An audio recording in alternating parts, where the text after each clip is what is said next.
Hello, this is Pixel Freak, and I'm taking a look at Ninja Village. So this game was released by Kairosoft last Wednesday. It's another one of the Kairosoft simulation games, only in this one, you're making a village full of ninjas. So you can imagine that this being a ninja village, it's actually kind of related to the Dungeon Village game. Not in that the games are actually related between the two of them, but that they're very similarly formed. Much like Dungeon Village, you are actually in command of a segment of land where you build a town, as in many other Kairosoft games, only this time, rather than having fantasy explorers, you have various ninjas and villagers that come to your town. Now, it's not all about just having ninjas and attacking enemies and such. There's also a business element, because what Kairosoft game wouldn't be complete without that business element? Your ninja village actually operates very similarly to a farm, where you grow crops and then people come in and they buy those crops from you. Alternatively, you can actually build a workshop and then harvest the crops yourself, process them through your workshop, and then sell them in stores in the form of various different goods. Beyond the farming aspect of it, there's also this kind of shogun half, where you have this other map that has different other clans where you're supposed to go around and send your shogun out and kill the other ninjas and take over their lands and get items and money from them that way. That's actually a pretty cool element.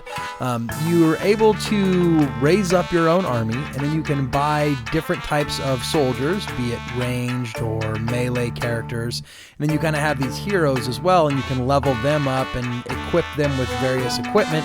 Then you send those guys into battle to take on the other ninja clans, and you're given 3 waves to do so, and after the 3 waves, if there is no clear decided winner, you end up with a draw. If there is a winner, then you will take over their land or they'll have defeated you.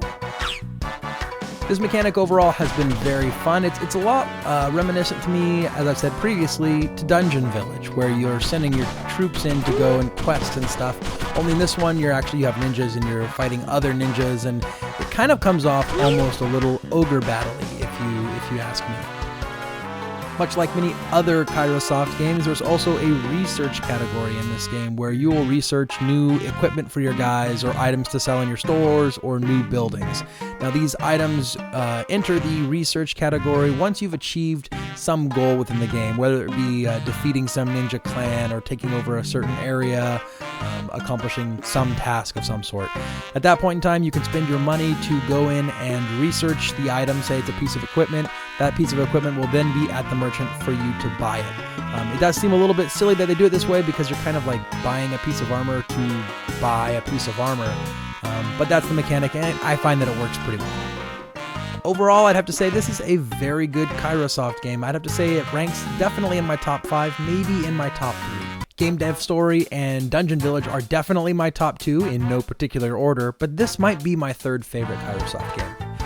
There have been other ones, Grand Prix Story, which I have not played, but this one is pretty good. The subject matter, to me, very entertaining, and the mechanics of the game, where you kind of go around the map and clear out all the other ninjas and all the different city elements, also very entertaining. It's also pretty fast-paced, though I did find a couple places where I was kind of sitting around and doing not a whole lot, similar to Pocket Clothier, but maybe not quite so bad. But overall, this is a good buy, I felt, at $5. If you like previous Kairosoft games, you should buy this one. If you haven't played Dungeon Village or Game Dev Story, buy those ones first, because those ones are really going to set the tone and determine if you really like this type of game or not. Make sure to like this video, subscribe to the channel, and until next time, this has been Pixel Freak.